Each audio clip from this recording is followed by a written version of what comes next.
Muchas gracias a The Gallery Travel nuevamente por esta invitación a hablar de literatura en medio de estos confinamientos, en medio de esta época tan difícil que nos ha tocado vivir y que de alguna manera pues Gallery nos ha acompañado a través de estos cursos, a través de estas charlas, de estas tertulias, de estas conferencias, donde simplemente hemos buscado que a través de los libros, que a través de la historia, a través de la literatura, a través del arte, pues podamos acercarnos, podamos recuperar la conversación, podamos recuperar la posibilidad de soñar con viajar muy pronto, más pronto que tarde, y que podamos seguirnos deslumbrando pues con las maravillas del mundo, cada uno pues de los conferencistas y profes que estamos acá, pues cada uno desde su disciplina. En lo particular, en lo que a mí me corresponde, simplemente he querido en las últimas charlas hacer un acercamiento desde lo literario. En ningún momento he pretendido hacer un análisis histórico ni político, ni mucho menos, sino desde la literatura, desde la emoción de los libros y de la literatura, he querido pues hacer unas aproximaciones a todos los que asisten acá, pues hacia la obra de algunos autores, pero sobre todo de revisitar algunas ciudades. Yo estoy convencido que la ciudad es uno de los grandes emblemas del mundo moderno y como tal, las ciudades pues han sido cartografiadas por los escritores siempre. Yo creo que muchos de ustedes y quienes asistieron a las charlas de las ciudades literarias europeas y americanas que hicimos acá hace ya algunos meses, pues deben recordar muy bien que insistimos mucho en que los escritores hacen unos mapas y unas cartografías que van muchísimo más allá de lo geográfico o del dato puntual frente a lo que vamos a, pues de alguna manera, conocer en estas ciudades. Los escritores primero nos dan una tensión con el lenguaje, nos dan una relación con el lenguaje distinta y eso nos permite casi que sumergirnos en una atmósfera donde vamos a escuchar el habla, donde vamos a sentir las voces de los protagonistas y de los personajes, casi como si estuviéramos allí. Por eso es que nos ha pasado muchas veces que cuando leemos un libro sobre una gran ciudad, cuando nos aproximamos desde algún libro a una gran ciudad y visitamos esa ciudad posteriormente, no sentimos que vamos por primera vez, sino sentimos que de alguna manera estamos regresando. Y yo creo que esa es una de las grandes maravillas de la literatura. Pero además nos permite también esos temas de empatía, de ponernos en los zapatos de unos protagonistas y de unos personajes que seguramente nos van a conmover y nos van a recordar las más profundas emociones humanas. Por eso, siempre recomiendo que cuando nos vayamos de viaje, leamos literatura que se ha escrito sobre esas ciudades. Más allá de que, además de conocer los datos históricos, además de conocer los datos geográficos, además de conocer los contextos políticos, más allá de todo eso, cuando conocemos desde la literatura las ciudades nosotros mismos, allá en nuestro imaginario vamos creando esos mapas, vamos creando esas atmósferas, vamos creando esas voces. Y por eso nos fascinamos tanto, porque el escritor nos las va a acercar también a nuestra propia experiencia, a nuestra propia emoción. Por eso cuando leemos un poema sobre una ciudad, leemos Poeta en Nueva York de Federico García Lorca, pues nos vamos a deslumbrar sin duda alguna con esos rascacielos a partir de la mirada de un poeta y vamos a sentir como si fuera una experiencia también propia.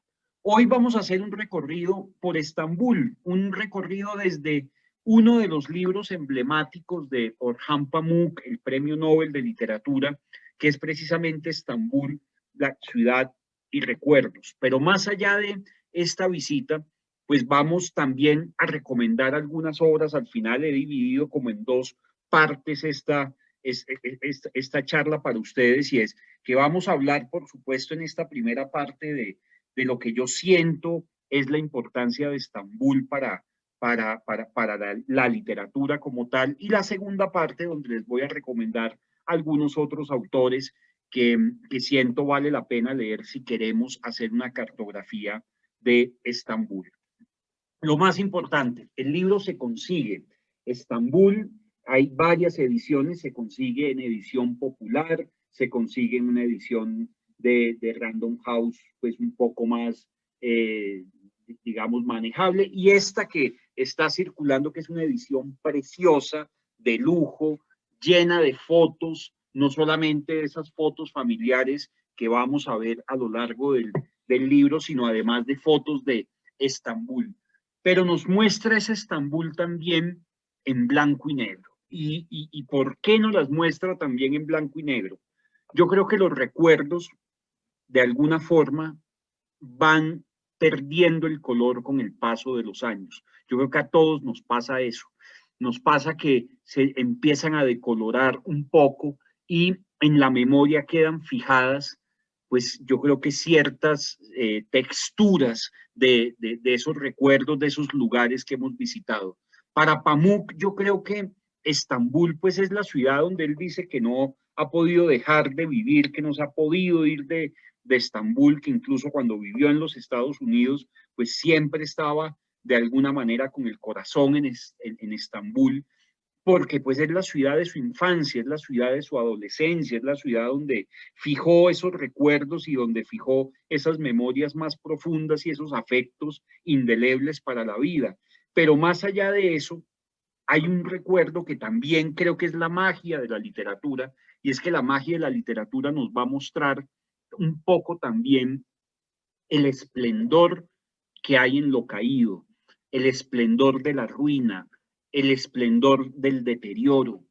Eso nos los muestra la literatura. En una guía turística, si nosotros adquirimos una guía turística, seguramente vamos a encontrar el lado luminoso de las ciudades, lo que hay que visitar, los monumentos, los restaurantes, los museos, en fin, y vamos a encontrar seguramente a primera mano toda esa información, pero sobre todo de lo luminoso. La literatura nos va a entregar el anverso y la otra mirada de la ciudad, la mirada que tiene el escritor también desde el lado humano, nos va a llevar a los lugares donde van los habitantes promedio de las ciudades, nos va a mostrar el habla cotidiana, nos va a hablar de cómo funcionan esas atmósferas que a veces son desconocidas para los ojos de un turista que llega a una ciudad, lo suben a un bus, lo llevan a un hotel, lo llevan a los monumentos y luego lo devuelven al aeropuerto y uno se va convencido de que conoció muy bien el país y resulta que no, conoció una postal del país que seguramente es importante. La literatura nos va a mostrar pues cómo conocemos un poco las entrelíneas de la ciudad, cómo cartografiamos eso. Entonces, vamos a hacer ese recorrido. Voy a compartir aquí con ustedes una presentación y pues nada, espero que vayamos de la mano hacia Estambul en este momento. Entonces, un viaje literario, Estambul, a través de los ojos de Orhan Pamuk, y luego pues vamos a revisitar algunos otros autores. Entonces, vean, este Estambul, ya sabemos, la capital de ese imperio, sabemos que es un puente fundamental entre las culturas, nos conecta, por supuesto, nos conecta lo religioso, nos conecta lo cultural, nos conecta lo político, es un epicentro cosmopolita, pero también es un epicentro cultural del mundo y pues es muy importante siempre tener claro esto cuando nos asomemos a Estambul. Lo primero, ¿quién es Pamuk? Este escritor que nos mostró Sandra de manera muy generosa en su video de presentación, pues es un escritor turco, periodista, novelista, articulista, nacido en 1952, nace en el seno de una familia acomodada, y que su barrio transcurre en uno de los barrios occidentales de Estambul, que lo describe muy bien en el libro. Entonces, creo que ahí hay una de las miradas más lindas cuando vemos a través de los ojos del niño, vemos a través de los ojos de ese Pamuk niño y de ese Pamuk adolescente, el deslumbramiento del mundo a través de su ventana. Hay un momento maravilloso de este libro cuando él de la manera más sencilla dice, cuenta porque su padre se iba largas temporadas, luego de pronto aparecía de sorpresa. Él le hace un bello homenaje a su padre en el discurso de recepción de premio Nobel. El discurso se llama La maleta de mi padre y es un homenaje a una maleta misteriosa, al parecer llena de escritos, donde al parecer su padre escribía y él nunca lo supo a ciencia cierta. Entonces, el misterio que llevó todo ese material que había en la maleta, de alguna manera despertó esa inquietud en Pamuk por contar historias cuando él pues empezó a estudiar arquitectura y se quería dedicar un poco más al arte que a la literatura. Entonces, cuando él tiene esa mirada de niño, de ese padre que se va, que fíjense que es uno de los grandes asuntos de la literatura de siempre, el padre que se va, el regreso del héroe posteriormente. Eh, Hay una mirada de ese padre que abandona, la madre que está con mucho dolor y con mucha tristeza y que un día decide seguir al padre y decide mirar y descifrar qué es lo que pasa con él y finalmente se da cuenta que tiene un hogar paralelo, pero que además las cosas de ese otro hogar son las mismas que tiene en su casa, eh, digamos, original. Entonces, ella se muere del dolor y cuando le cuenta esto al pequeño Pamuk, él dice, ay, se cumple el sueño de todo niño que pensaba cuando yo me asomaba a esa ventana, veía la catedral allá al fondo y veía el Bósforo, pensaba, ¿será que en algún lugar de Estambul hay un niño como yo que vive en un lugar como yo? Eso que hemos pensado todos los niños en algún momento, dice, pues se cumplió de alguna manera ese sueño de la vida. Pamuk se dedica a la literatura, para él es importante la lectura de El extranjero de Camus, que si, sobre todo en la técnica literaria y en la manera de contar, si ustedes se dan cuenta, Pamuk no pertenece a esa estirpe de escritores que te van a meter en una trama y en un thriller que te va a atrapar de una. Con Pamuk la literatura transcurre de una manera más poética, son pequeños sucesos, son pequeños detalles, es, como les decía, esa relación con el lenguaje, es esa mirada que se va decantando de las ciudades, esa mirada que se va decantando sobre tantas cosas. Esto es muy importante para cuando nos vamos a aproximar a Pamuk por primera vez. Luego viajó a la Universidad de Columbia en Nueva York y estuvo en la Universidad de Iowa. Y bueno, él incluso tiene un muy buen inglés que lo formó allá en los Estados Unidos. Y, y bueno, y un gran lector, sobre todo un gran lector de la tradición turca. Ya vamos a ver algunos, sobre todo en la segunda parte, algunos de esos autores, de esos poetas, de esos narradores que forjaron la tradición literaria turca contemporánea. Es muy importante tener eso claro para también saber cuál es la genealogía literaria de donde proviene un escritor pues de la altura y del tono y del registro tan poderoso de Orhan Pamuk.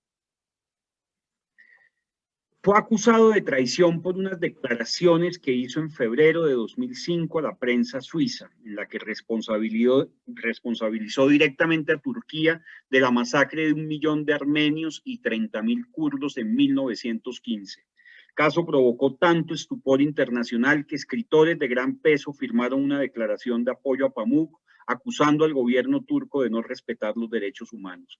El juicio fue aplazado en enero de 2006 y al final el Ministerio de Justicia promovió el archivo definitivo de este caso. Lo curioso es que lo hacen en el año 2006, el año en el que Pamuk gana el Premio Nobel de Literatura. Ustedes saben que también el Premio Nobel tiene a veces un componente político, el Premio Nobel responde también a... sabemos que es un cónclave que se reúne en Estocolmo, en la Academia de Letras de Estocolmo, y que las razones que llevan a que esos 18 miembros de la Academia escojan un premio Nobel, pues son tan misteriosas como cuando se reúnen los grandes obispos a escoger al Papa.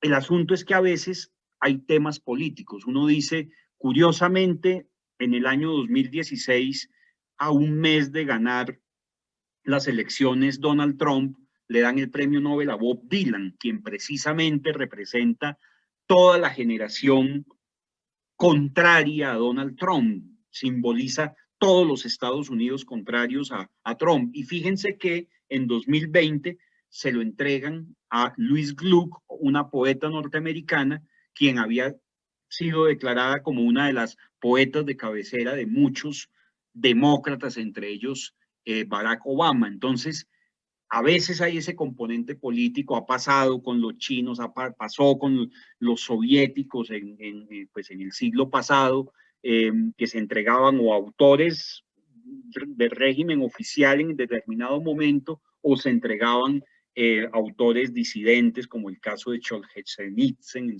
también en su momento. Las razones por las cuales un Jorge Luis Borges nunca ganó el premio Nobel siguen siendo muy misteriosas, pero al parecer hubo un componente político en un momento en el que Arthur Lubitsch, el encargado de, digamos, de proponer los autores de habla hispana a la academia, a sus colegas, pues un hombre, un socialdemócrata, al parecer no le cayó muy bien la famosa condecoración que recibió Borges de parte de Pinochet y que además hubiera dicho unas palabras elogiosas. Entonces, todo eso terminó siendo, digamos, parte de esa leyenda que lleva a que ciertos autores en determinado momento ganen o no el premio Nobel. Este es el caso de Pamuk en el año 2006.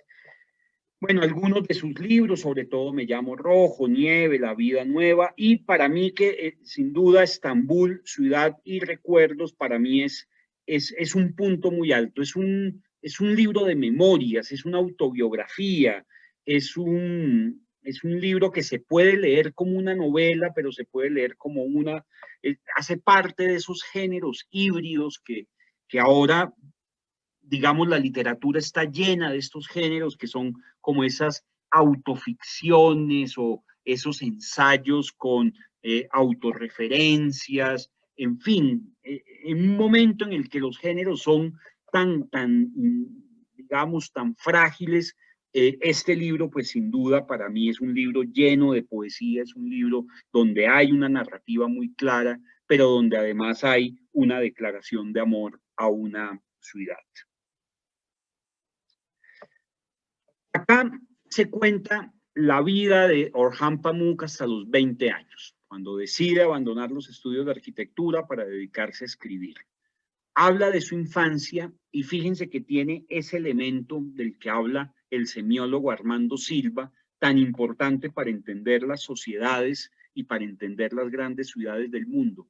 No solamente tenemos que dar la mirada exterior, sino desde la mirada de esas vidas privadas, cómo a partir de cómo lo que está pasando afuera en el mundo permea las vidas privadas, cómo permea el interior de las casas, cómo permea todas esas cosas, pues obviamente lleva a que de alguna manera pues haya una mirada muy personal de todo esto.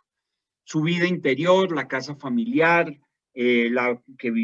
todo lo que vivió los domingos en la calle, junto al Bósforo, paseando en el carro de su padre, hablando de su adolescencia, en la que él quería ser una especie de poeta maldito que deambulaba las calles de la ciudad, que se tomaba un trago en un bar, en un café, pero sobre todo que quería deambular y perderse en la ciudad. Un poco como decía Roland Barthes, orientarse en una ciudad es fácil, perderse es lo difícil y a veces el encanto está en perderse en las grandes ciudades. Entonces Pamuk salía, caminaba, se perdía Y eso es un poco lo que nos está retratando en este libro. Pero insisto, es un libro donde además, si uno lo lee, se va a encontrar ese esplendor de lo que fue la Estambul de la antigüedad, a un poco la Estambul decaída, la Estambul de los migrantes de hoy en día, la Estambul contradictoria, la Estambul sísmica, la Estambul descolorida, que tiene muchos elementos poéticos. Es muy importante porque todo eso hace parte de la gran poesía que nos acompaña. Es cómo encuentra uno belleza en las heridas, cómo encuentra uno belleza en el escombro, cómo encuentra uno belleza en lo aparentemente esperpéntico. Y fíjense que el arte ha estado lleno de estos elementos. Entonces, de alguna manera es la mirada de ese escritor asombrado, de ese escritor que se quiere comer el mundo y que está mirando pues esa ciudad que siempre va a sobrevivir en sus recuerdos, a pesar de que la modernidad la arrase, a pesar de que los tiempos que vivimos arrasen con los símbolos, arrasen con los monumentos, no importa, él tiene una ciudad fijada en la memoria y es la ciudad que nos está devolviendo. Retrato de su padre que aparece ahí. Miren esa foto tan bella de Pamuk niño, ¿no? Un extraño, fracasado que abandona el hogar permanentemente, pues es un retrato muy bello, el retrato de su madre, que entre el pragmatismo y la ingenuidad, pues también nos revela un carácter muy importante y pues por supuesto algunas de sus obsesiones, la existencia de un gemelo en algún otro lugar de la ciudad, que es cuando la mamá descubre que hay un, un lugar igual con los mismos muebles, los mismos adornos, las mismas vajillas, él piensa que es posible que ese gemelo pues exista en ese otro lado de la ciudad. Eh, la culpa, la soledad, sus imaginarios sexuales, él se empezaba a imaginar historias sexuales mientras caminaba, todo eso pues va marcando un carácter y va marcando una cosa muy fuerte que nos va a mostrar pues la verdadera sensibilidad y emociones de Pamuk. Tan importante como ese recuerdo de la ciudad, pues es la misma ciudad como tal. Hay otra foto de él muy joven en su mesa de prácticamente de arquitecto, ¿no? Que han formado parte pues de esos imperios hundidos, escribe Pamuk. Los monumentos históricos no son cosas que se protejan como si estuvieran en un museo, ni se expongan, ni que se presuma con orgullo, simplemente se vive entre ellos. Dice él, llega un momento en que mires donde mires, la sensación de amargura se hace tan patente en la gente y en los paisajes como la bruma que comienza a moverse poco a poco en las aguas del Bósforo, las frías noches de invierno cuando de repente sale el sol. Esto es lo otro maravilloso de la literatura. Aquí hoy nos acompaña un querido y entrañable amigo mío, que es el profesor Ramón Fallat, y le doy un saludo muy especial.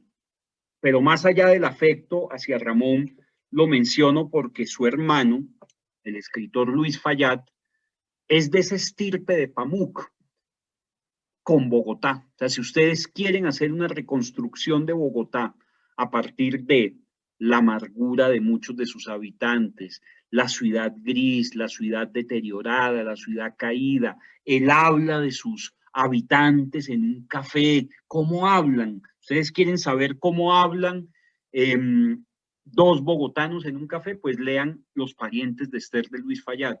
Pasa con Pamuk esto, o sea, insisto, la guía turística nos va a mostrar el lado luminoso de la ciudad, la literatura nos va a mostrar quizá el verdadero rostro, el rostro que ha visto el escritor, que también lo ha reimaginado, que también lo ha reinventado, pero nos va a mostrar ese rostro de la ciudad que nunca vamos a ver en una guía turística, que nunca vamos a ver si viajamos 5 días, 6 días y solamente vamos a visitar los monumentos que nos indican.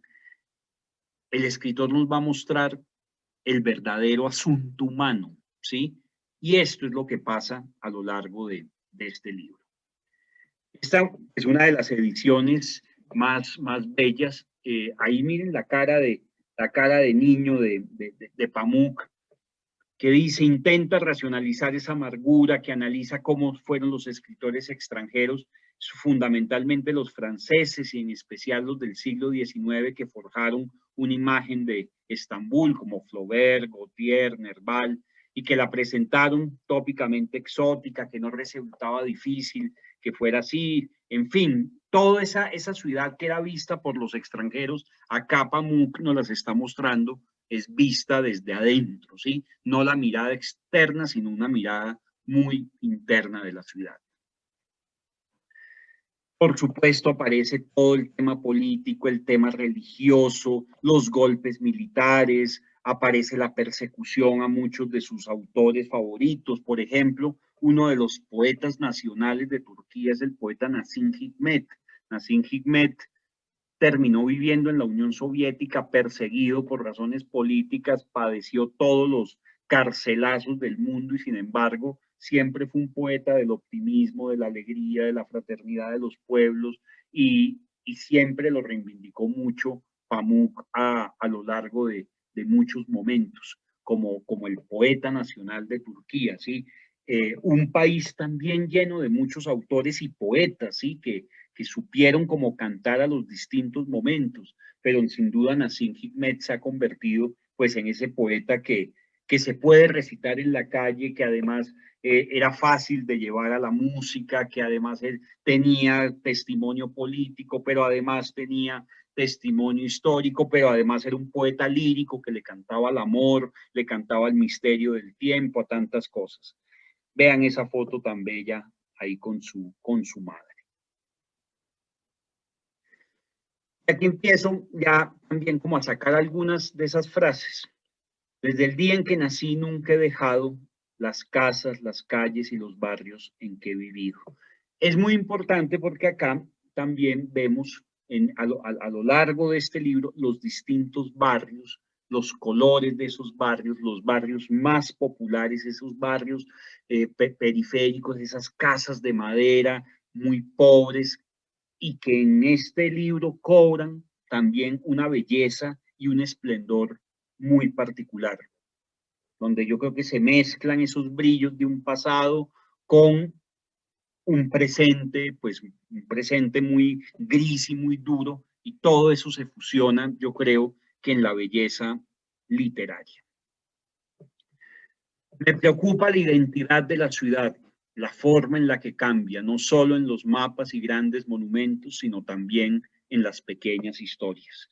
Yo creo que también esa reflexión alrededor de qué nos cambia primero, o sea, la ciudad nos cambia como hombres a nosotros, nosotros transformamos las ciudades, ¿acaso nosotros no estamos siendo afectados por lo que está pasando afuera? Ahorita estamos todos confinados, pero nuestro carácter, por supuesto, está siendo atravesado por toda la tragedia que está viviendo la humanidad, por todas las decisiones políticas acertadas o desacertadas, pero nos afecta nuestro carácter. Entonces, la identidad de una ciudad, la identidad de sus calles, la identidad, el carácter de una ciudad, pues sin duda lo marcamos nosotros como ciudadanos, pero de alguna manera la ciudad también marca nuestro carácter.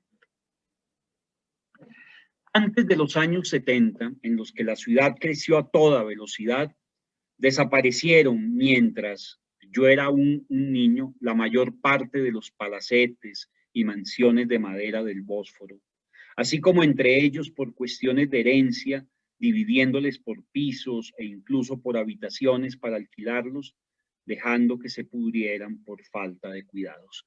Ahí está la magia de la literatura, cómo a partir de una descripción, cómo a partir de una sugerencia, con las palabras, ya nosotros en nuestro imaginario podemos reconstruir la ciudad y podemos reconstruir esas atmósferas, ¿sí?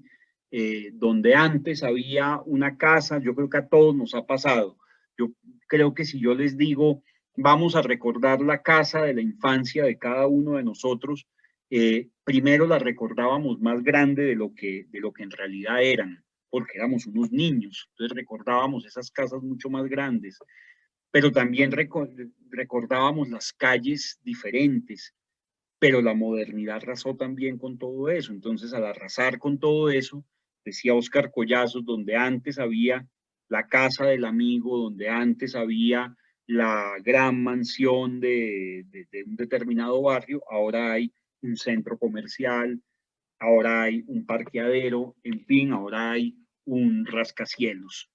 ¿Cómo? Pues la modernidad arrasa con eso y uno debe fijar en la memoria, pues sin duda esos recuerdos de, de esa ciudad que uno quiere recuperar de alguna manera y que va a seguir viva gracias precisamente a la literatura.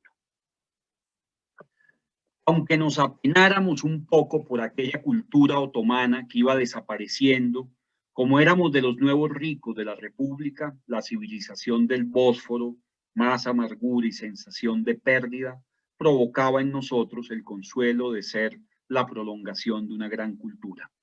Fíjense que a pesar de que este libro es también una exaltación a las pérdidas, a esas cosas que se perdieron de esa vieja cultura, pues de alguna manera también es una exaltación al orgullo de pertenecer a ese linaje, ¿sí? A ese linaje de todo lo que ha sido Estambul a lo largo del tiempo. Entonces, Pamuk, si bien hace una exaltación de la pérdida, una exaltación de la caída, una exaltación de la ruina, por supuesto, también se siente orgulloso de pertenecer a ese linaje y hacer una prolongación, pues, de todo aquello. Bien, esas casitas de madera maravillosas. La amargura que despedía aquella cultura muerta, aquel imperio hundido, se encontraba por todos lados. El esfuerzo por occidentalizarse me parecía más que un deseo de modernización, una inquietud por librarse de todas las cosas cargadas de recuerdos, llenos de amargura y tristeza que quedaban del imperio desaparecido. Era como tirar a la basura la ropa, los adornos, los objetos personales y las fotografías de una hermosa amante que se ha muerto de repente, para librarnos de su destructor recuerdo, teniendo en cuenta que en su lugar no se pudo crear nada nuevo que fuera lo bastantemente fuerte y poderoso, un mundo moderno occidental o local. Dicho esfuerzo sirvió sobre todo para olvidar el pasado, dio paso a que los palacetes ardieran y se hundieran, y a que la cultura se trivializara y se quedara coja, y a que el interior de las casas se dispusiera como un museo de una cultura que no se había vivido. Eso también es muy bello. A mí esa experiencia, por ejemplo, me ha pasado en una ciudad como La Habana. Alguna vez fui a comer en un lugar, en uno de sus viejas casonas de La Habana, y uno veía cómo en medio de la ruina y en medio pues, del momento que viven, las señoras mayores sacaron una vieja vajilla que perteneció a ese viejo esplendor, ¿sí? Y era como un museo. Y fíjense que esa imagen del museo ha estado muy presente siempre en Pamuk. De hecho, en 2008 publica una novela que se llama El Museo de la Inocencia, y precisamente el Museo de la Inocencia lo inauguran en el año 2009, que es un lugar prácticamente también de obligada referencia y visita en Estambul, que es todo lo que va pasando a lo largo de esa novela, que es el museo de esas cosas que crean las relaciones, ¿no? Todos tenemos un pequeño museo de la inocencia, ¿sí? Las viejas casas tienen ese pequeño museo de una cultura perdida. Nosotros en nuestras relaciones pues tenemos ese museo de pequeñas cosas que guardamos y que forjaron las relaciones, ¿sí? Entonces los que guardan la primera servilleta de la primera cita que tuvimos, la bolsita de azúcar de esa primera café que nos tomamos, en fin, las primeras tarjetas, las primeras, todo eso hace parte de un museo sentimental de todos nosotros, y que cuando lo vamos a revisitar, pues es revisitar también pues un asunto de una memoria antigua. Pasa lo mismo entonces con las casas y cómo las casas se vuelven en los museos de una cultura, en este caso, perdida o caída. Cuando los barcos de vapor y el ferrocarril acercaron Estambul a Occidente, el viajero que de pronto se encontraba en las calles de la ciudad comenzó a permitirse el lujo y el placer de preguntarse para qué había venido y qué era lo que haría en tan horrible lugar. Uno dice, pero ¿cuál es la ciudad que nos está mostrando Pamuk? No, es que nos está mostrando una postal muy verdadera, una postal, insisto, donde en medio de todo eso hay una belleza, hay una exaltación a la belleza. Pinar, que es uno de los grandes poetas turcos y pues de los que también a través de su poesía reconstruye Estambul, ¿sí? Como decir, José Asunción Silva reconstruyó la Bogotá del siglo XIX en Las Gotas Amargas. Tapinar fue el gran poeta que de alguna manera reconstruyó esa ciudad de Estambul.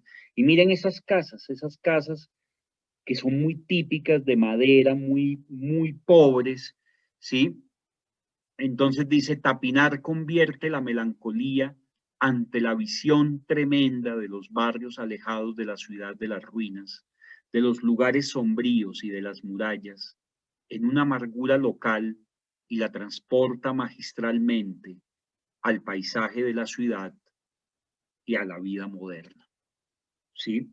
Aquí aparece muy claro, aparece muy bello, muy nostálgico, aparecen estas casas.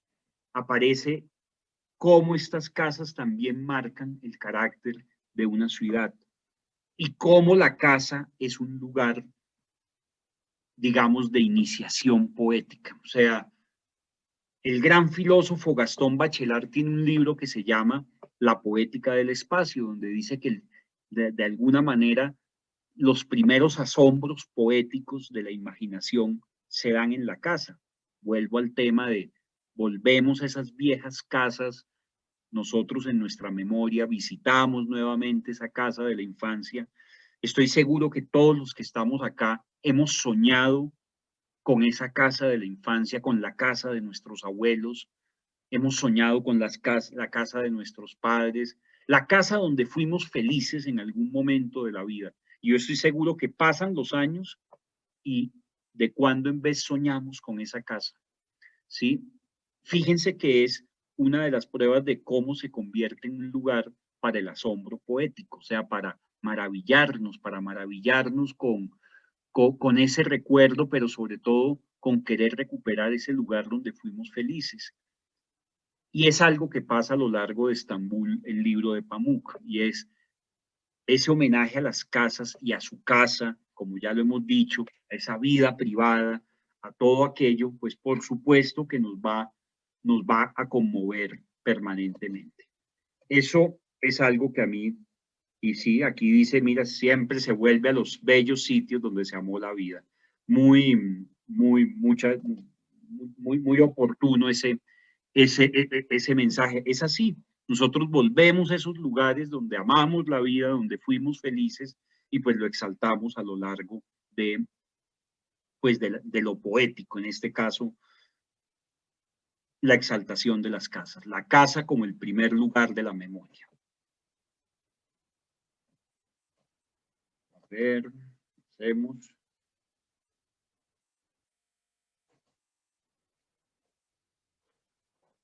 Observar Estambul como un extranjero ha sido un placer para mí y una costumbre necesaria contra el sentimiento de comunidad y el nacionalismo. También muy importante. Y aquí vemos otra mirada de esas casas de madera. Solo una cosa ha sido capaz de eludir ese proceso de observación occidental, desaparición, las manadas de perros que todavía ocupan a sus anchas por las calles traseras de Estambul. Eh, Fíjense que es un dato que nos da el libro y es cómo se desaparecieron las manadas de perros y cómo Estambul empezó a ser una ciudad habitada por gatos, ¿sí? Entonces empieza Pamuca a describirnos cómo la ciudad poco a poco empezó a ser habitada por gatos, desaparecieron las manadas de perros, sí, de alguna forma, pero empezó a ser una ciudad llena de gatos, ¿sí? hasta en Santa Sofía se veían gatos, ¿sí? Y en una ciudad donde uno veía gatos callejeros por montones. Esto también le da una poética y un carácter a la ciudad, yo creo que de un rostro también muy especial y muy particular. Escribir la nación y el nacionalismo turco entre las ruinas de Estambul, demostrar que el gran imperio otomano se había hundido, pero que la nación turca que lo había levantado seguía en pie, aunque llena de amargura. Miren esa frase final, demostrar que el gran imperio otomano se había hundido, pero que la gran nación turca que lo había levantado seguía en pie, aunque llena de amargura. ¿Sí?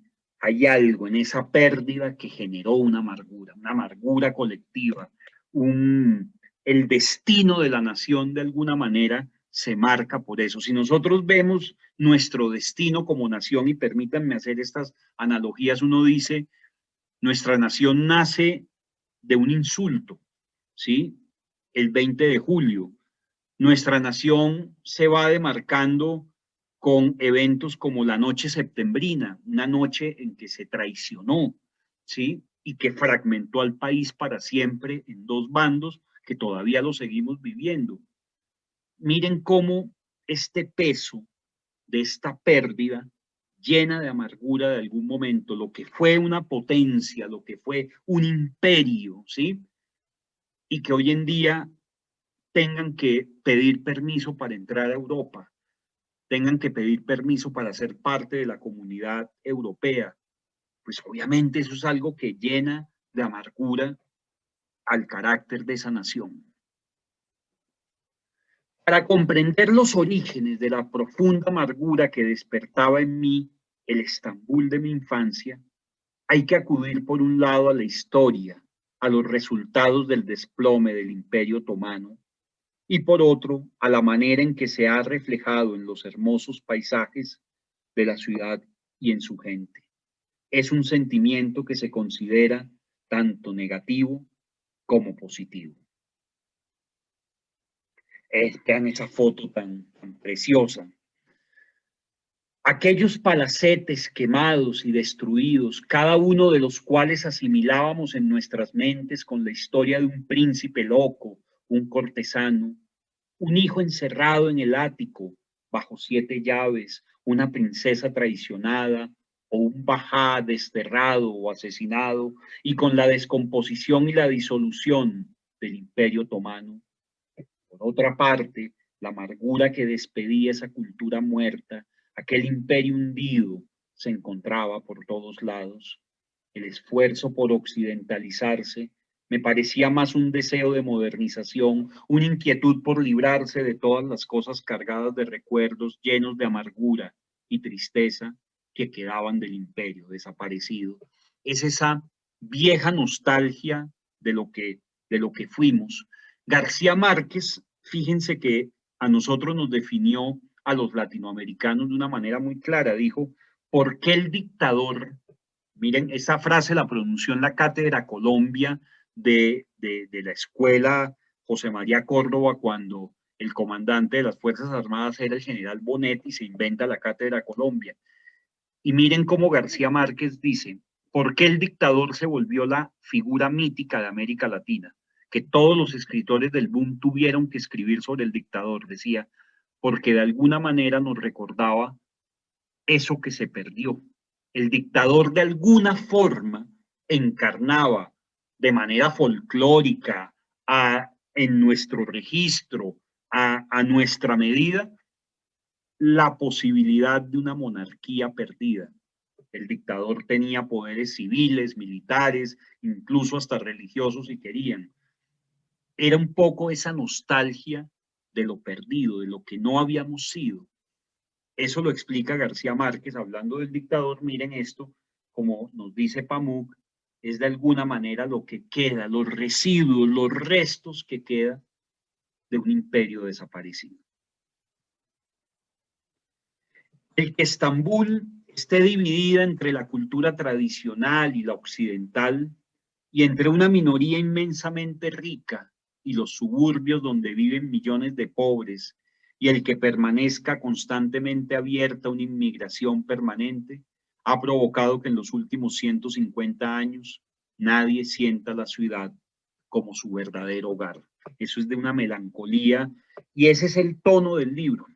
Todos estos fragmentos pues nos muestran un poco ese tono que vamos a encontrar en el libro, que obviamente si lo leemos, sobre todo les digo, si tienen la posibilidad de conseguir esta edición que les mostré, esta edición con fotos de lujo que se consigue en muchas librerías, digo, es una edición de lujo, o sea que hay que meter un tarjetazo ahí a varias cuotas, pero yo siento que vale la pena, además, por las fotos maravillosas que trae. Nos muestra claramente, como les digo, el carácter de esa ciudad.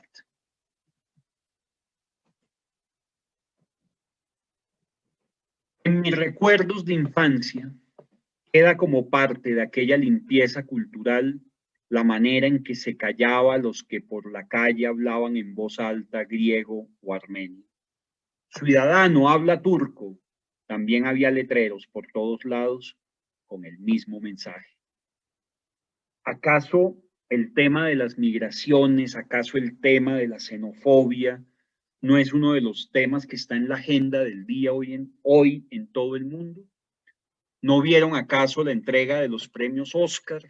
¿Sí? Como todas las películas de alguna manera tenían o una denuncia política o tenían una gran crítica a la fractura del capitalismo norteamericano en estos últimos años después de la recesión, el tema de una vejez abandonada, por supuesto el gran movimiento feminista en el mundo y por supuesto el tema de las migraciones, o sea que vuelve a ganar una película hecha por una directora china que habla pues sobre la vejez, pero por otro lado gana mejor actriz secundaria, gana una película como Minari, que es sobre la familia coreana que se instala en Estados Unidos, en Arkansas, para vivir el sueño americano y es también el fracaso del sueño americano. Entonces, un poco eso que vimos el domingo en los premios Oscar, que vemos cómo esas últimas películas de alguna manera ponen en la agenda del día tantas cosas, pues uno se da cuenta que los escritores pues han sido intemporales con eso. O sea, ya Pamuk nos estaba hablando del tema de las migraciones ya, porque además, por supuesto, ha sido un tema de muchos siglos en Turquía y, por supuesto, en una ciudad como Estambul, pero nos los pone a la orden del día y nos los recuerda permanentemente. Entonces, eh, vuelve y juega, es como los escritores son intemporales en eso. ¿Por qué García Márquez ya nos estaba hablando de pandemias y de una peste en 100 años de soledad escrita hace más de 50 años? ¿Sí? Si él nunca vivió una pandemia y nos habló de las cuarentenas tal cual. Y José Saramago, con ensayos sobre la ceguera, nos habló de cómo le tocó a la sociedad crear unas nuevas normas de convivencia y un nuevo contrato social para enfrentar la pandemia y la peste de la ceguera blanca, ¿sí? Cómo los escritores se anticipan y se ponen a la orden del día con los grandes asuntos del mundo. Entre los 16 y los 18 años, por un lado, como occidentalizador radical, quería que la ciudad y yo fuéramos absolutamente occidentales, pero por otro, quería pertenecer al Estambul que amaba con mi instinto, con mis costumbres y mis recuerdos. Miren que eso también es de una belleza proverbial. Yo quiero, para terminar esta primera parte, dejo de compartir esta, simplemente les voy, mira, editorial del libro, mira, esto está en Random House. Este libro, ya que me preguntan ahí, eh, está en Random House, como digo, Random House tiene edición de bolsillo, el que quiere comprar una edición de 30,000 pesos, hay edición de bolsillo. El que quiere comprar una edición rústica, de buen tamaño, está la de 50,000 pesos. Y esta que es un poco más costosa, que está en las principales librerías, miren que es un poco más gruesa que la versión, digamos, rústica. Pues obviamente el papel, la calidad de las fotos, ¿sí? Que uno puede ver pues a lo largo del libro. De verdad que se lo recomiendo mucho. Antes de irnos a este break, quería mostrarles, dura 3 minutos, quería mostrarles el video donde él explica lo del Museo de la Inocencia, para que cuando ya estemos vacunados y nos podamos ir y haya pasado esta locura un poco, pues vayamos donde Adriana, que nos arme un buen paquete Estambul, que ahorita están muy baratos, y, y pues obviamente metamos el Museo de la Inocencia ahí en nuestro paquete turístico. Ya les voy a mostrar, aquí lo tenía, listo.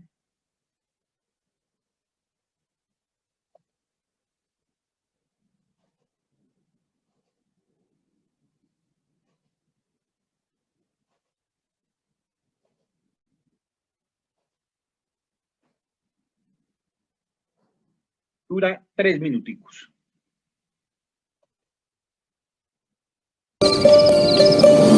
Finalmente se materializó el sueño que Orhan Pamuk tuvo desde que escribió El Museo de la Inocencia. Se encuentra en pleno corazón de Estambul y para entrar en él solo hace falta traer un ejemplar de la novela. I conceived both the novel and the together. I first bought this building in 1999 with the idea of converting it into a museum and setting an imaginary story of a family here in this building and in this neighborhood.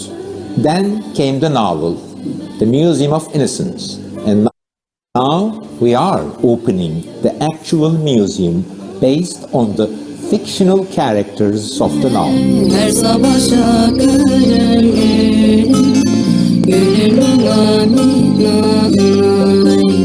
Se trata del primer museo en el mundo basado en una obra literaria. El Museo de la Inocencia narra la historia de amor entre Kemal y Füsun y cómo él va coleccionando un sinfín de objetos relacionados con ella. Pero también retrata el Estambul de la segunda mitad del siglo XX. Visitors to the museum will see the photographs, landscapes, pictures, excerpts from the old Istanbul films, newspapers, magazines, kitchen utensils, pottery, jewelry, soaps, things from daily life, playing cards, toys, food, liquor bottles, and all the official governmental forms and ID cards necessary to live in Istanbul. Cuidadosamente Pamuk y su equipo diseñaron las 83 cajas y vitrinas que representan los 83 capítulos de la novela.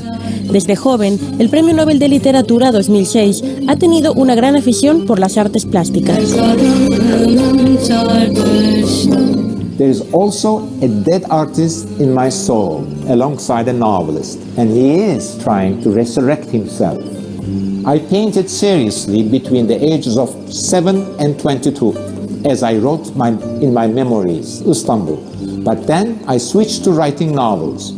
The museum is also a way for an artist in me to express himself visually. Con este Museo de la Inocencia, Orhan Pamuk refuerza la tradición en desuso de los pequeños museos y contribuye al mejoramiento del barrio de Beyoğlu. I started working on the Museum of Innocence to create such a place in Istanbul. When I bought this building, the neighborhood was completely run down and full of neglected buildings. Like all of Istanbul, this neighborhood improved and developed parallel to the urban renewal of the city. Para Canal 22 desde Estambul, Turquía, Francina Islas, enviada especial.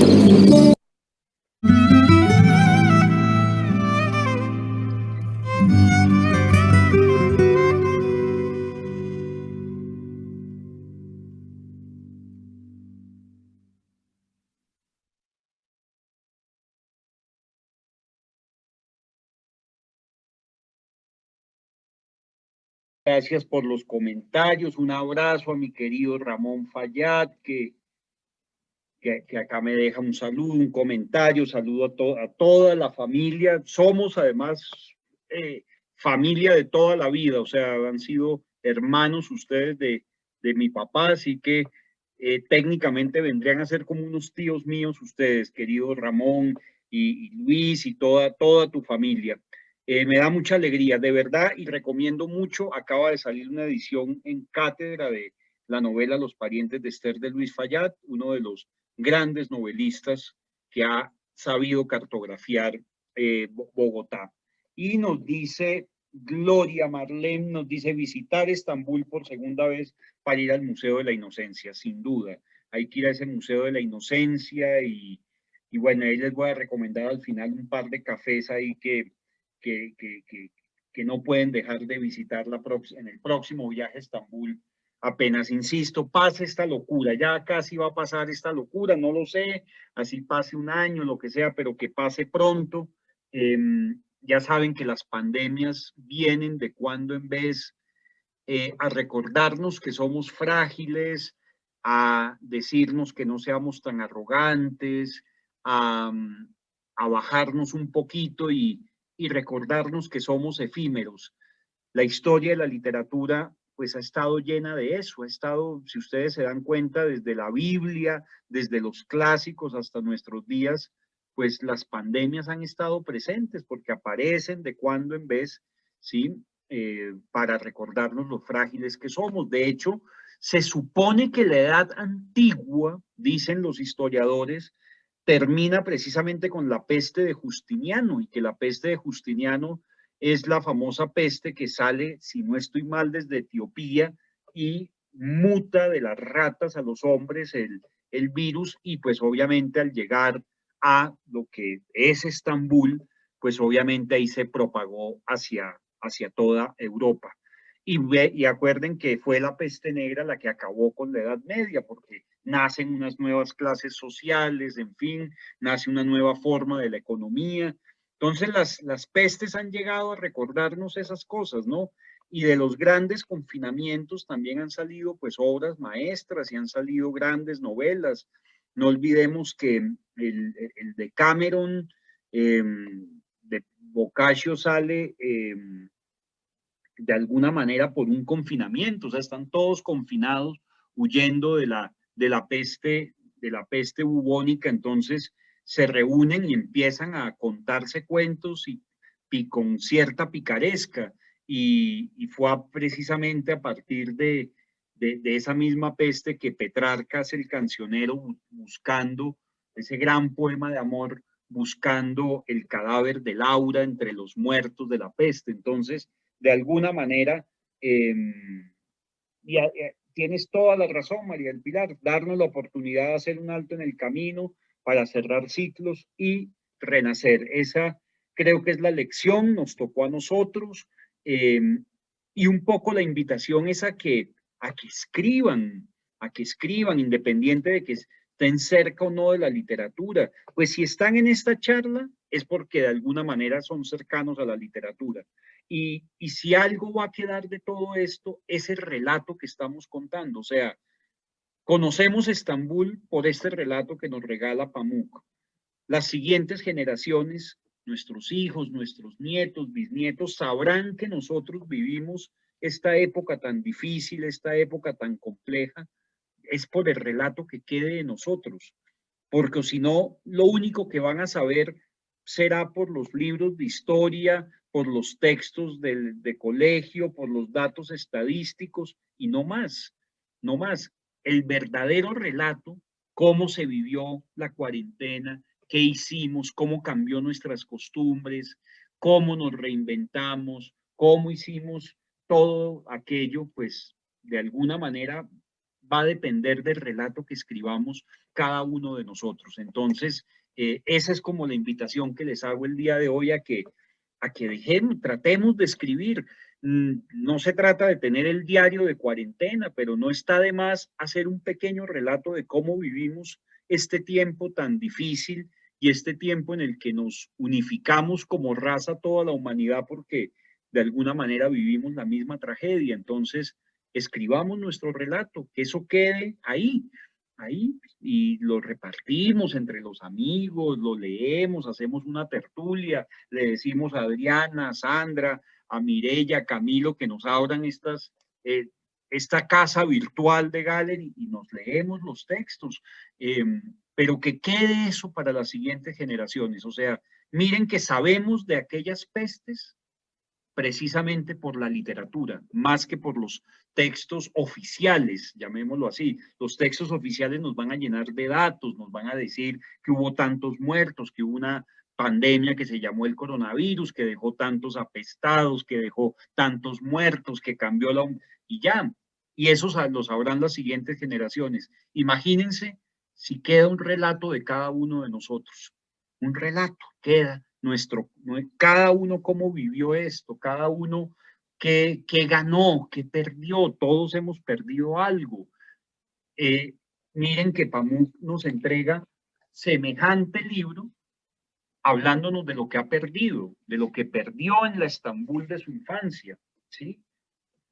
Entonces, ¿qué pasa si dejamos ese testamento de lo que perdimos y también de lo que ganamos, de lo bello que nos pudo pasar en este tiempo, de esas pequeñas cosas que también ganamos, de cómo reorganizamos ese museo que es nuestra casa, ¿sí? Cómo la reorganizamos, cómo aprendimos a conocer incluso a nuestros familiares, que a veces no los conocíamos por vivir cada uno en la prisa del mundo, en la velocidad del mundo.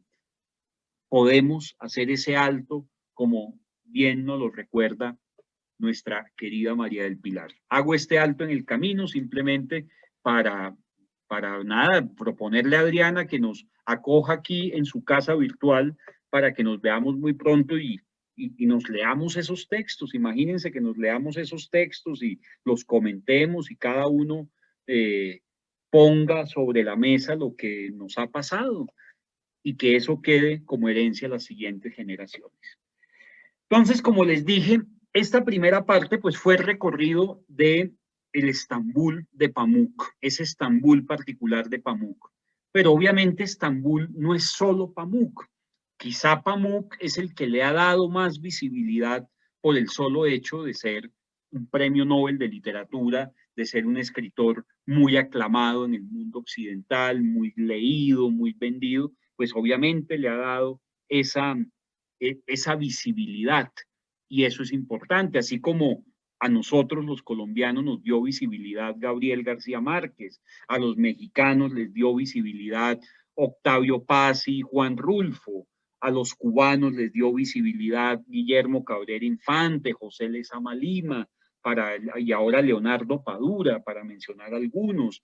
Argentina, pues, ¿qué más que Jorge Luis Borges, Julio Cortázar, Ernesto Sábato, entre tantos otros?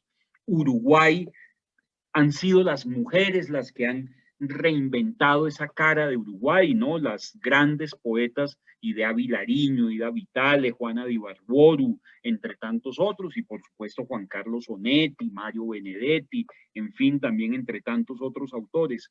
Miren cómo los escritores le pintan esa cara a la ciudad.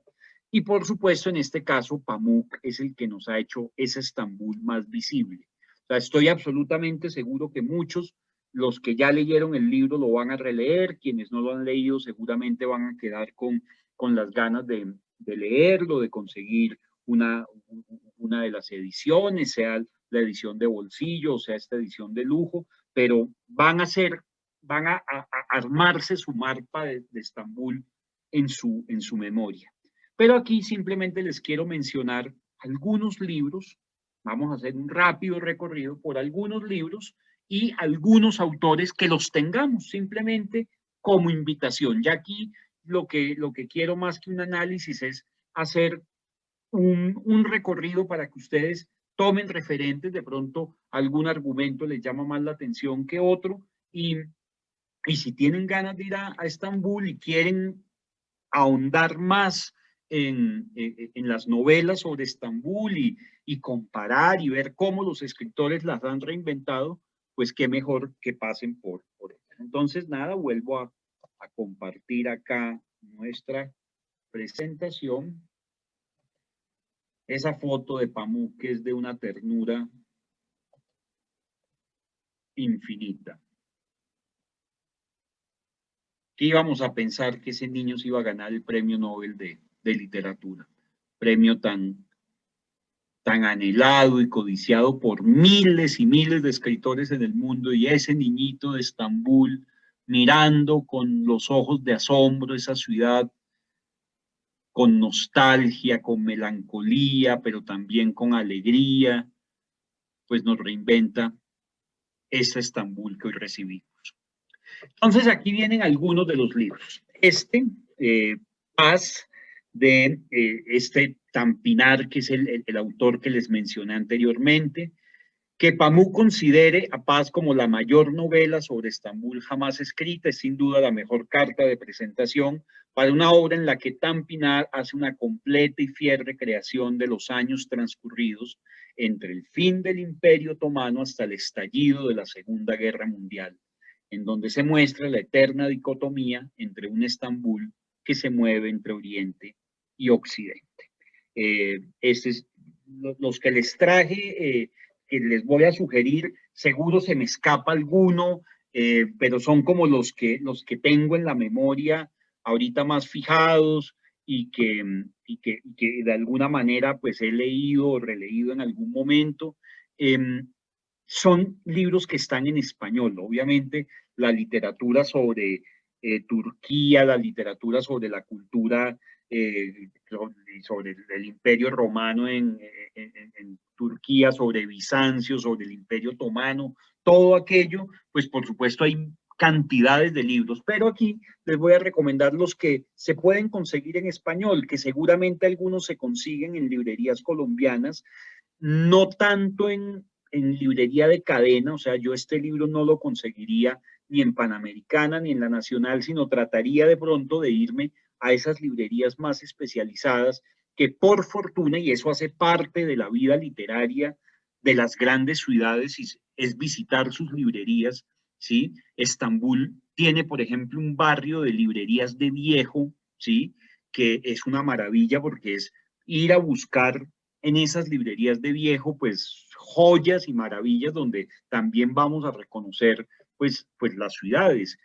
Y a mí particularmente me encanta ir a los lugares de librerías de viejos en las grandes ciudades que visito, o a las librerías muy de barrio, que son esas librerías especializadas donde volvemos a tener esa vieja relación con el librero.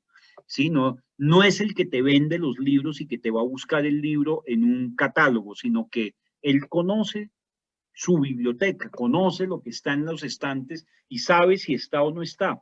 Y va a conversar contigo y va a saber tus necesidades y te va a saber orientar. Y acá en Bogotá particularmente hay muchas librerías así.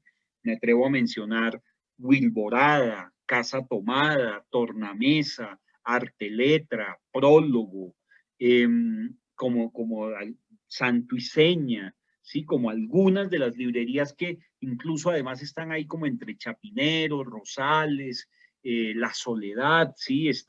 Entonces hay librerías especializadas en solo literatura infantil, en fin, hay una librería especializada en literatura femenina que queda en Chapinero, en fin, vemos para todos los gustos y muy especializadas. Hay una en Teusaquillo, Garabato, que es una maravilla de librería, también Matorral, que además tiene un café y una sede deliciosa, y el café es al aire libre. Entonces podemos volver a recuperar ese ir a una librería, tomarnos un café al aire libre, con distanciamiento, en fin. Entonces, en esas librerías podríamos conseguir algunos de estos libros, que no son bestsellers, salvo uno o dos que les voy a mostrar, sino que son libros más para el que quiera profundizar sobre Estambul desde la literatura, con las mismas características que hemos mencionado de Pamuk, que es mirando el lado humano, mirando la conversación, mirando el carácter de la ciudad, a partir también de las vidas privadas, de los pequeños dramas cotidianos con los cuales nos vamos a identificar absolutamente todos. Esta de Pierre Loti, además hay un café con una vista preciosa cuyo es en homenaje a este seudónimo literario del francés Julien Viaud, responsable, entre otros, de la creación del mito del exotismo oriental asociado a Estambul.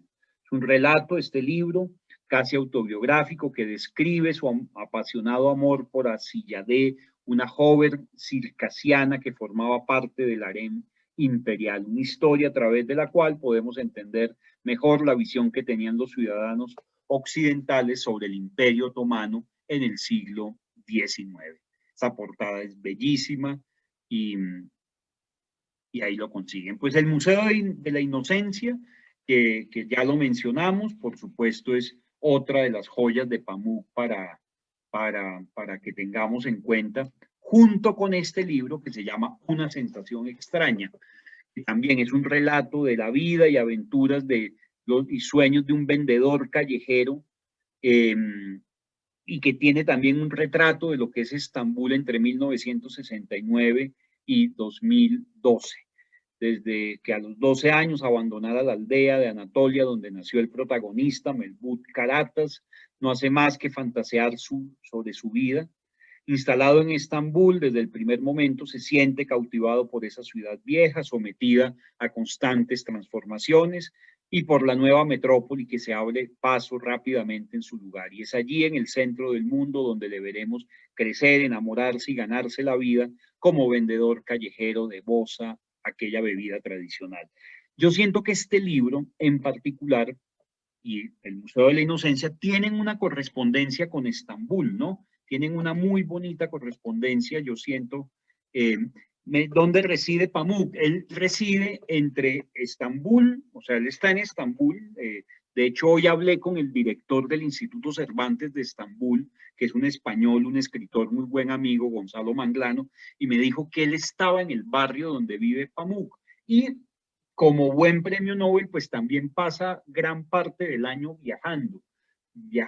Tiene como una de sus sedes en Estados Unidos, donde él vivió en Nueva York. Digamos que él permanece como largas temporadas a veces, pero digamos su centro de operaciones está y la mayor parte del año en Estambul. El barrio te quedo debiendo el nombre, pero como me dijo este amigo, paso todos los días para ir de mi casa al Instituto Cervantes, que me voy caminando, me voy y paso siempre por el edificio donde vive Pamuk, que es un edificio que curiosamente, o sea, lo llamaron el edificio Pamuk, ¿sí? Lo llaman, le cambiaron el nombre y lo llaman el edificio Pamuk.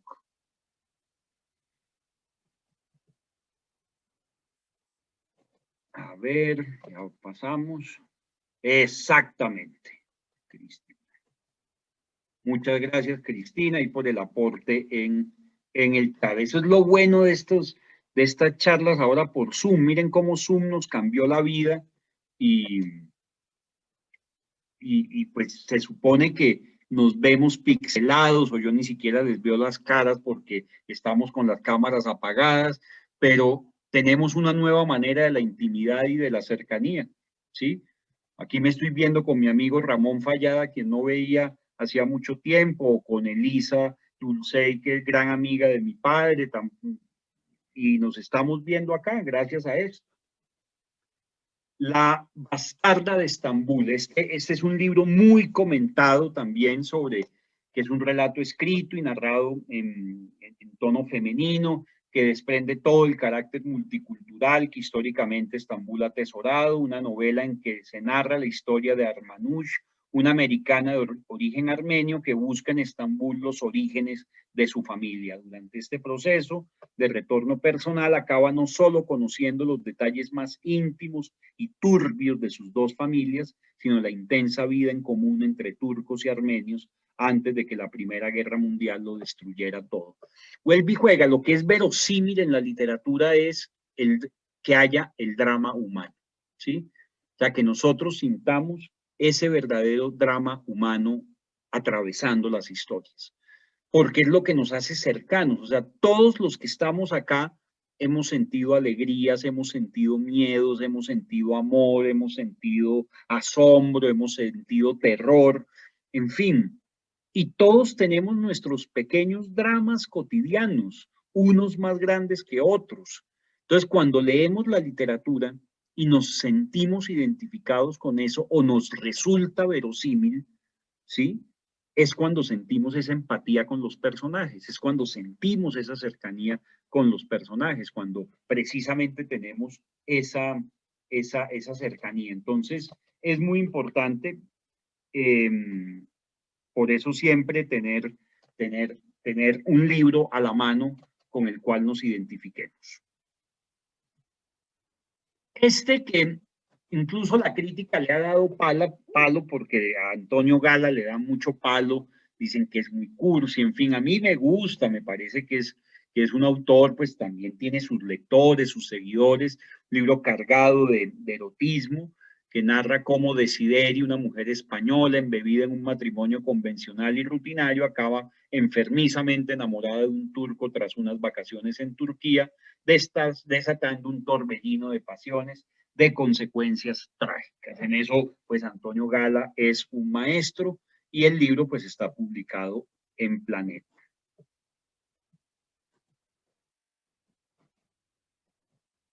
Este libro es un clásico, no es tanto, no lo encajaría porque aquí solo escogí textos literarios, sino que es más como un libro de viajes que también puede encajar en la literatura, así como Svetlana Alexievich, la premio Nobel del año 2015, pues nos demostró que el periodismo también puede ser literatura, que la vieja crónica periodística hace parte de la literatura también. Y este pues es del gran Edmundo de Amichis, que si ustedes seguramente lo han leído por esa bella novelita de iniciación de muchos lectores que es Corazón, ¿no? Y él nos hace pues un retrato de esa visión de Estambul de finales del 19 desde esa mirada de turista europeo. Este es uno de los bestsellers, ¿sí? De parte de La Princesa Muerta, tiene mil cantidades de ediciones. La princesa Selma, exiliada en Turquía cuando era una niña, emprendió un camino de sorpresas e inquietudes que la lleva del Líbano a la India y concluyó con su llegada a Francia al comienzo de la Segunda Guerra Mundial. Una vida fugaz, dramática, y al final, pues es un poco como la mirada de esas culturas, o sea, lo libanés, lo indie, todo mezclado pues en ese punto de encuentro del mundo que viene a ser Estambul. O sea, de verdad, para muchos Estambul sería ese centro del mundo porque es el lugar de encuentro. La verdad es que de los aeropuertos que yo he visitado, ustedes seguramente han visitado más aeropuertos, pero de los que yo he visitado, para mí uno de los más congestionados es el aeropuerto de Estambul. ¿Sí? Llega ese vuelo de Turkish, donde además se come muy bien, es una de las pocas aerolíneas que lleva un chef a bordo y tiene un vuelo desde Bogotá casi directo, hace una pequeña escala en Panamá 14 horas hasta Estambul y el de regreso es directo, es Estambul-Bogotá, Bogotá-Panamá y es una maravilla, de verdad el servicio a bordo y la comida de Turkish es una maravilla. Bueno, el aeropuerto de Estambul, uno siente eso, uno dice, ¿cómo sería en la antigüedad? ¿Cómo sería cuando eran imperios? ¿Sí? ¿Cómo serían esos puertos? ¿Sí? ¿Cómo serían esas estaciones ferroviarias? Ahora pues lo tenemos con el avión y el aeropuerto es el lugar y uno siente como a todas las culturas ahí haciendo fila para el sello del pasaporte y uno lo siente miles y miles de personas ahí como que toda la cultura estuviera sintetizándose allí.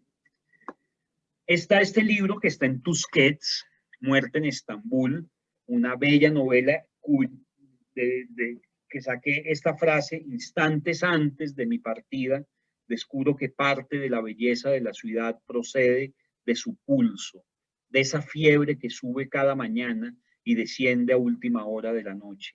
Esa fiebre oculta gran parte de su fealdad. Miren, coincide con Pamuk en el esplendor de la fealdad, o sea, insistimos, lo feo tiene algo de asombroso también.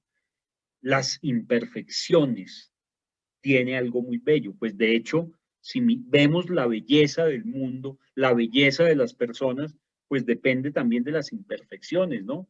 Es que nos gusta ese lunar, es que nos gusta esa pequeña cicatriz que le da su encanto, ¿sí? Esas pequeñas imperfecciones redondean y sintetizan una belleza. Los escritores hacen eso con el rostro de las ciudades. Ven las ciudades, las recorren como nómadas y pues le encuentran su belleza. La febrilidad, la febrilidad te distrae y no te fijas en ella.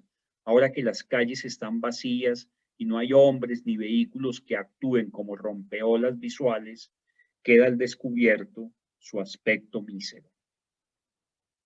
Muerte en Estambul.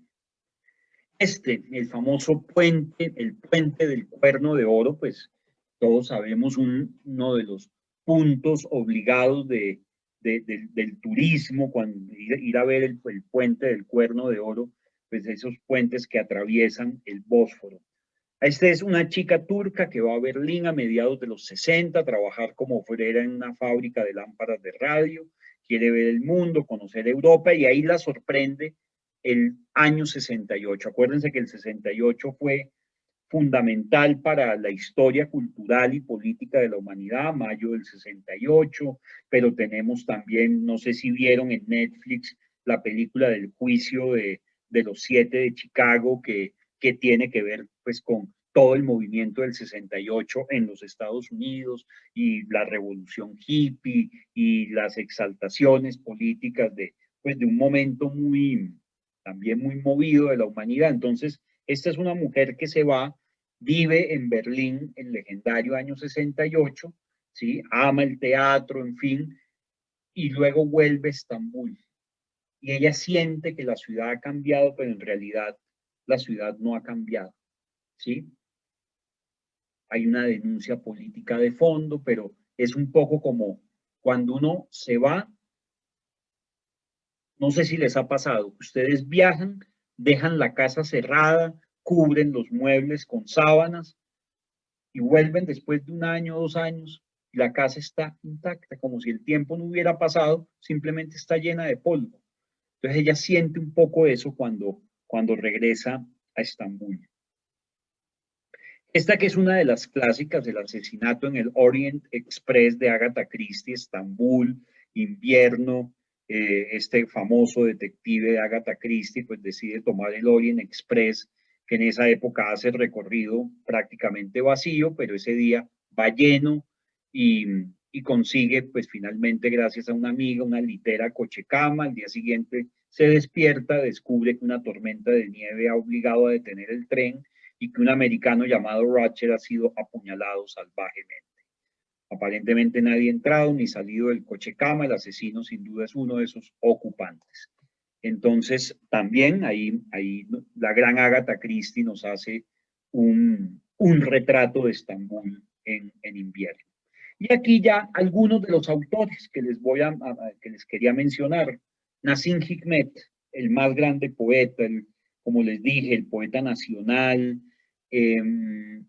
exiliado, preso, tuvo todos los carcelazos, pasó más de la mitad de su vida preso por razones políticas, por su militancia comunista, por sus manifestaciones contra el fascismo, en fin, y sin embargo un poeta que siempre mantuvo el optimismo, la alegría. Él termina exiliado en la Unión Soviética, de hecho él muere en Moscú y está enterrado en el famoso monasterio de Novodevichy, donde están enterrados cosmonautas, políticos, miembros del buró político del antiguo Partido Comunista de la Unión Soviética, escritores como Mayakovsky, como Yesenin, como Chekhov, el gran cuentista Chekhov, están enterrados ahí, y Nassim Hikmet también está ahí en Novodevichy, amigo de Picasso, de Neruda. Tiene un poema muy bello que se llama Angina de Pecho, que es donde dice, estoy aquí desde los barrotes de la cárcel, mirando la estrella más lejana, y al final dice, y mi corazón está palpitando con esa estrella. O sea, vuelve y juega el gran tema de la libertad que proporciona la literatura. Linda, ese libro que menciona Linda Ballestas, no lo conozco, La ciudad de los siete nombres, no lo he leído, o sea, sé, pero no lo he leído, entonces te diría mentiras si te diera una opinión, pero gracias por la recomendación pues tomemos nota de este libro que nos recomienda Linda el día de hoy.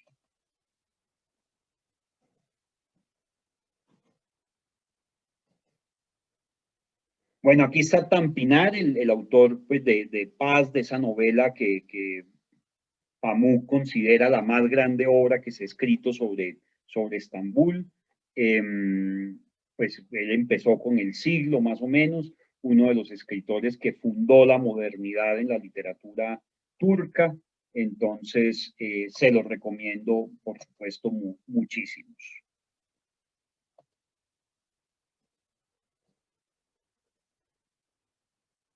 Y va a Tampinar.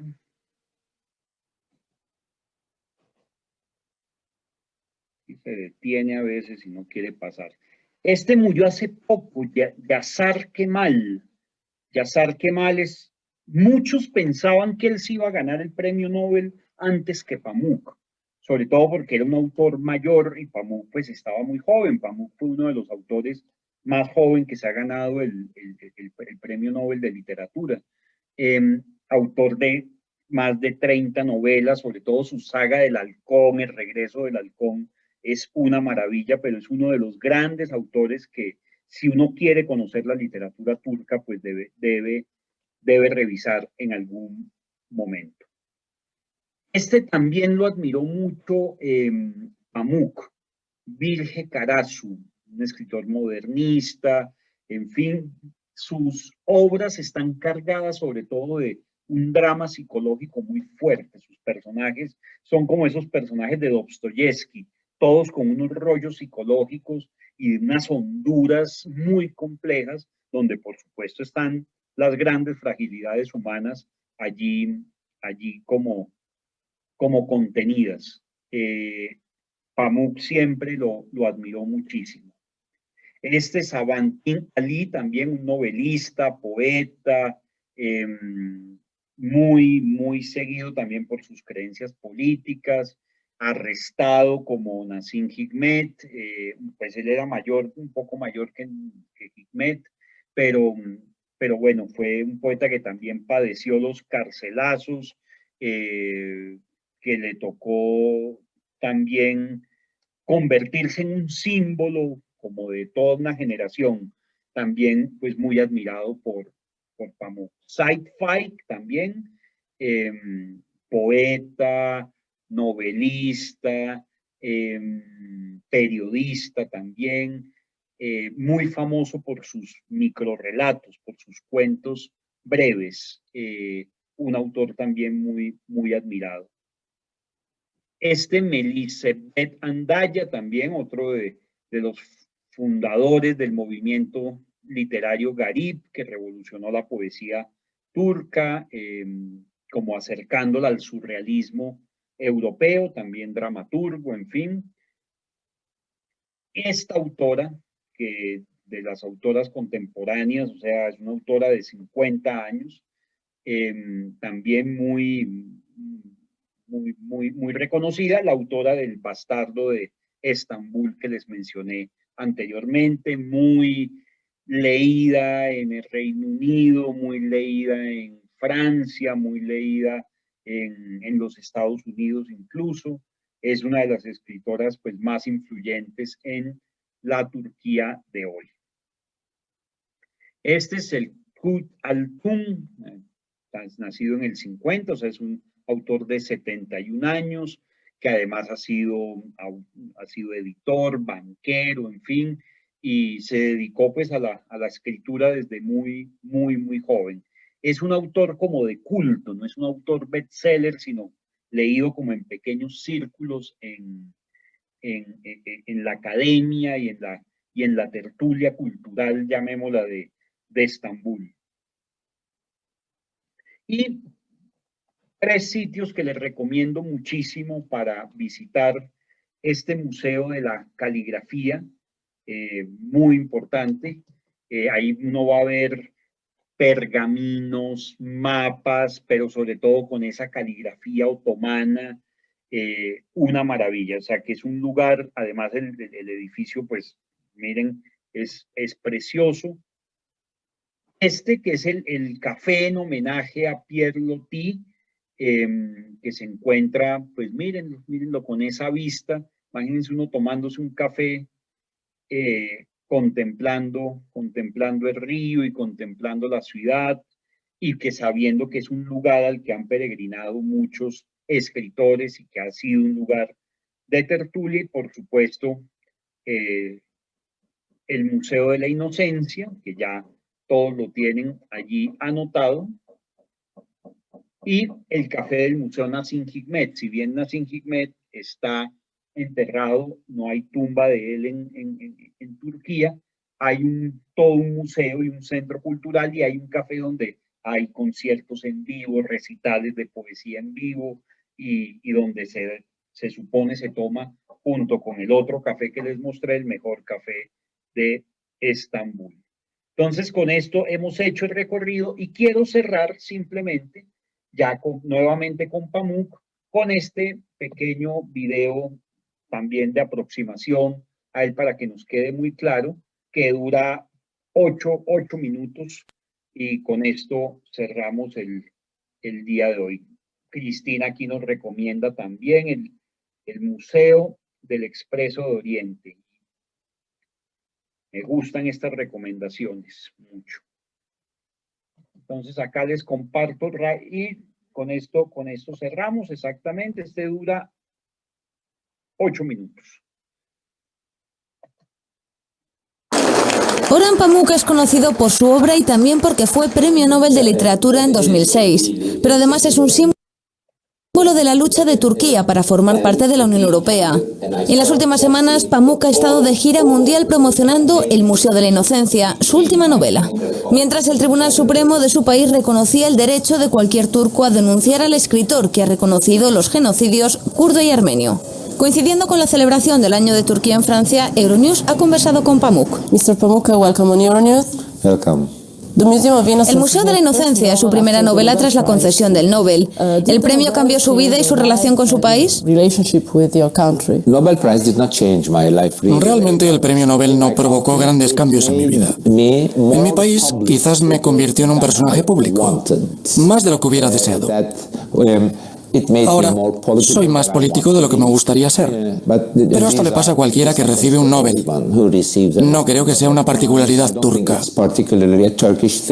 Uno de sus temas favoritos es la identidad, especialmente la doble identidad. Un personaje que se describe a sí mismo y otro que incluso a menudo llega a convertirse en el primero. Esto sucede, por ejemplo, en el Castillo Blanco, entre un turco y un europeo. ¿Significa esto que Europa y Turquía son de algún modo el espejo de Calibán, una de la otra? Sí,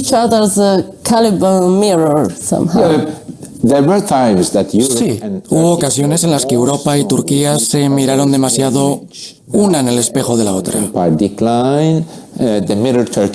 Cuando cayó el Imperio Otomano, Turquía esperaba convertirse en una especie de pedazo de Europa. Respecto al tema de la identidad, todas mis novelas tratan de la identidad.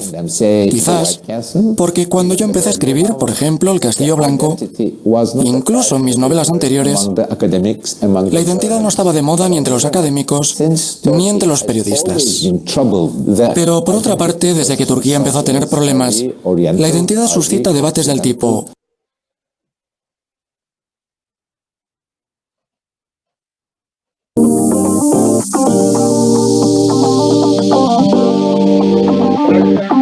esta propaganda que nos antoja,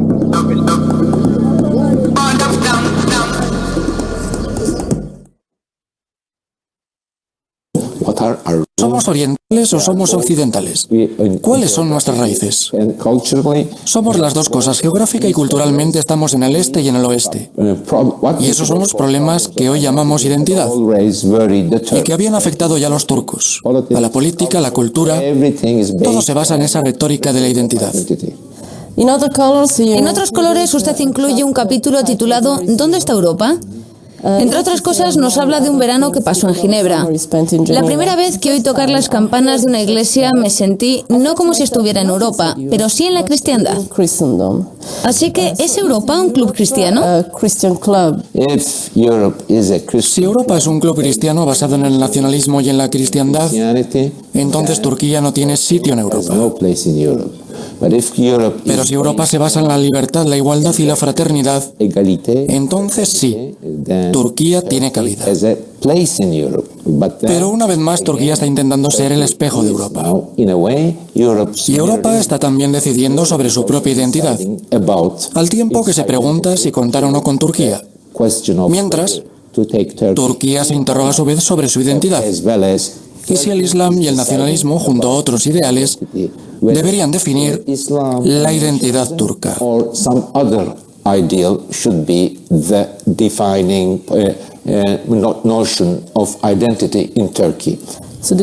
¿Cree que hay un cartel que dice prohibido entrar en Europa? Exacto. Desafortunadamente ahora hay un pequeño cartel de prohibido entrar en las relaciones entre Turquía y Europa. Aunque en 2005 estas relaciones se prometían favorables para los intereses de Turquía. Hasta que llegaron varios conservadores, digamos Sarkozy, Angela Merkel, también en Austria. Algunos países europeos se resistían a Turquía mientras España, Italia o el Reino Unido, junto a otras fuerzas europeas, querían a Turquía dentro de la Unión. La mitad de la Unión Europea nos abrió las puertas. La otra mitad las cerró por culpa de la lucha dentro del, llamémosle el club. Fuera los turcos también luchan. Algunos turcos, demócratas, liberales, los empresarios, las minorías como los kurdos y los turcos. La mayoría de los turcos quieren formar parte de la Unión Europea, mientras otras fuerzas, desafortunadamente, una pequeña parte del ejército turco, organizaciones mafiosas que saben muy bien cómo matar a la gente, algunos grupos mediáticos y varios fanáticos y ultranacionalistas se resisten y conspiran para bloquear la entrada de Turquía en Europa. ¿Qué sucederá ahora? Yo veo que desde Europa ambas partes están muy ocupadas con sus propias identidades.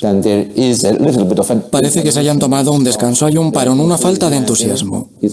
No veo carteles de no pasarán, pero nosotros observamos que quizás no haya llegado el momento para que la puerta se abra. Me siento triste, pero tampoco me voy a poner a llorar. Un día leí un libro y mi vida cambió por completo. Usted reconocía que es así como empezó la vida nueva. ¿Puede hoy un libro cambiar la vida de alguien y usted como escritor siente que ha cambiado algo? Quizás no el mundo, pero encuentra algo que sea de uno u otro modo diferente.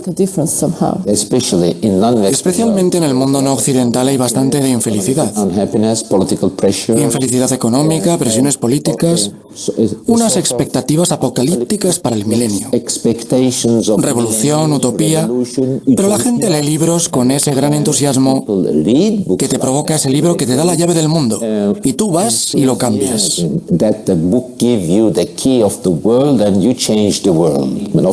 Por supuesto que uno desea que le entretengan, pero las expectativas de cambios que uno espera del mundo son tan radicales que uno quiere que el libro se lo cuente, casi como un susurro, con la intensidad de las cosas místicas. Cuando era joven leía libros como ese. Y éticamente pienso que las novelas deberían escribirse y leerse con esa intensidad. Si puedo no lograrlo, eso es otra cuestión. Me llamo Rojo, el libro negro, el castillo blanco, otros colores. Uno diría que en el pasado fue un pintor con una gran obsesión por los colores. ¿De qué color pintaría hoy Turquía? Cuando estoy allí, dentro es una anarquía de colores y me gusta. Cuando estoy fuera, me parece como una montaña distante, como las de los murales chinos. Todo está borroso, lejano. Pero es bonito. Sí, es tan fuerte que te confunde, pero la amas. Incluso dentro también te confunde. Son tantos colores, desde fuera es un color precioso, que recuerdas con nostalgia. Cuando estás allí la riqueza de colores te deja exhausto, pero en cualquier circunstancia puedes escribir para contarlo.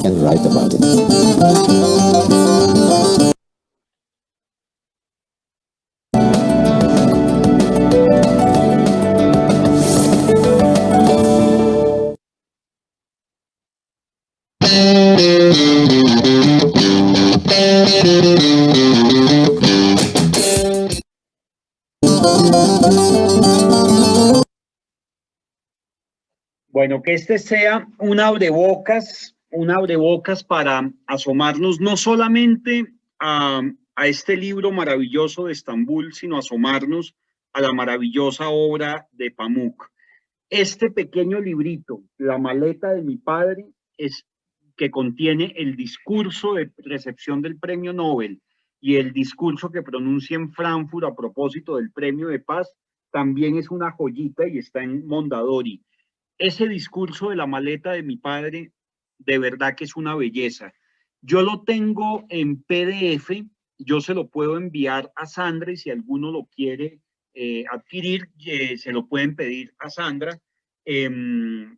Pues mañana o en esos días yo se lo voy a mandar en un PDF porque es un discurso precioso, de verdad, es un homenaje a su papá, es un homenaje a la literatura, es un homenaje al por qué empezó a escribir y también pues un homenaje pues a Estambul. Entonces, ese se lo mando a Sandra para que el que lo quiera, por supuesto, pues lo adquiera. Entonces, nada, que sea una invitación, que sea una, y que ojalá vayamos a Estambul pronto, que nos veamos pronto. Imagínense que hiciéramos un grupo maravilloso salido de acá y que nos fuéramos con todos los cuidados de Gallery Travel y de Adri y de todo su equipo, pues sería una maravilla. Que estemos, ojalá vacunados, ya sin reacciones ni nada y que pase un poco toda esta locura que de verdad es muy, muy fuerte. Me dicen que hoy Estambul está nuevamente confinado, me decía el amigo del Instituto Cervantes, por el Ramadán, entonces estamos otra vez a la expectativa de cuándo se vuelven a abrir todos estos países, mejor dicho, cuándo vuelven a abrir el mundo para que volvamos a visitar y a conocer las ciudades como tanto nos ha gustado. Mientras tanto, la literatura pues nos va acompañando y nos va dando algunas pistas. Entonces, les mando un abrazo, muchas gracias a todos, de verdad, muchas gracias por su atención, por sus mensajes, por todo el cariño y nada, Sandrita, si hay alguna inquietud o cualquier cosa, bienvenido.